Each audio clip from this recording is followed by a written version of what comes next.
Triq il-Kosta tħalli vittma oħra, din id-darba raġel barrani li kien appassjonat tal-muturi. Bħal Angel Ungeris ta' 50 sena residenti San Pawl il-Baħar mit fl-isptar Mater Dei wara li l-ħadd filgħodu kien involut f'inċident bil-mutur tiegħu.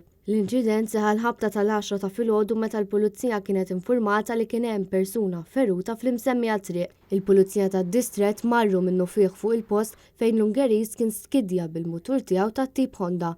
Għal xi raġuni huwa tilef il-kontroll tal-mutur ħabat mal-barikati u tkaxkar għal diversi metri. Fil-post issejħet mal-ewwel ambulanza li ħadet lis-sewwieq l-isptar Mater Dei sabiex jingħata l-kura meħtieġa. Iżda sfortunatament l-Ungeris tilef ħajtu matul il-lejl. Bil-każ ġiet infurmata l-Maġistrat Caroline Farrugia Frento li ordnat li ssir inkjesta u ħatret diversi esperti biex jassistuha. L-investigazzjonijiet tal-Pulizija dwar dan l-inċident qed jitmexxew mill-Pulizija tad-Distrett. Sfortunatament dawn it-tip ta' inċidenti f'din it-triq partikolari qed ikunu frekwenti, speċjalment inċidenti bil-motur. Fil-fatt tul l-aħħar xhur irrappurtajna numru konsiderevoli ta' każi ta' sewwieqa ta' muturi li tilfu f'ħajjithom fi triq il-Kosta, bl-aktar inċident riċenti iseħħ f'Mejju li għadda.